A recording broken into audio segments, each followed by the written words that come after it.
There's a tremendous amount of information available on how to stay healthy. Don't put it off. Do it now. When we get older, we want to feel wonderful so we can continue to experience new adventures. I read something a while ago that intrigued me. It was an article about a San Francisco medical school that had discovered that the way we age is not determined by genes, but by something they call the aging set point, a biological time clock that exists in our minds. This mechanism actually monitors when and how we begin to age. The set point or aging clock is regulated in great part by one important factor, our attitudes towards getting old. For instance, if you believe that 35 is middle-aged, that belief triggers biological changes in your body that cause it to accelerate the aging process when you reach 35. Isn't that fascinating? Somewhere, somehow, we decide what is middle age and what is old age. Where are you setting that aging set point within you? I have this image in my mind that I'm going to live to be 96 years and still be active, so it's very important that I keep myself healthy. Remember, too, what we give out, we get back. Be aware of how you treat older people, because when you get old, that will be the way you are treated. If you believe certain concepts about old people, again, you are forming ideas that your subconscious will respond to. Our beliefs, our thoughts, our concepts about life and about ourselves always become true for us. Remember, I believe that you choose and sends it through. But we have to be ready for it. If not, it goes back into the storehouse of unfulfilled desires. Many people come to my lectures and sit with their arms folded across their bodies. And I think, how are they going to let anything in? It's a wonderful symbolic gesture to open our arms wide so the universe notices and responds.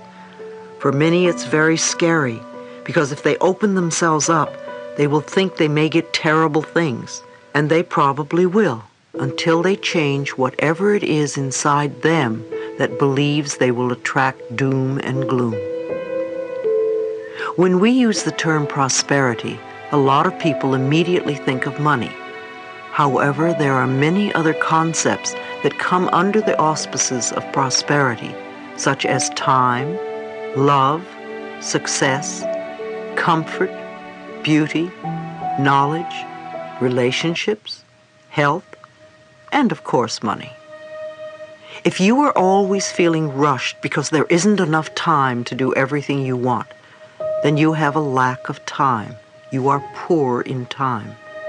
If you feel that success is beyond your reach, then you are not going to get it. If you feel life is burdensome and strenuous, then you will always feel uncomfortable. If you think you don't know very much and you're too dumb to figure things out, you will never feel connected to the wisdom of the universe. If you feel a lack of love and have poor relationships, then it will be difficult for you to attract love into your life. What about beauty? There is beauty all around us. Do you experience the beauty that is abundant on the planet? Or do you see everything as ugly and wasteful and dirty? How is your health? Are you sick all the time? Do you catch colds easily? Do you get many aches and pains? And then there is money. Many of you tell me there is never enough money in your lives. What do you let yourself have? Or perhaps you feel you are on a fixed income. Who fixed it? None of the above has anything to do with receiving. People always think, oh, I want to get this and that and whatever.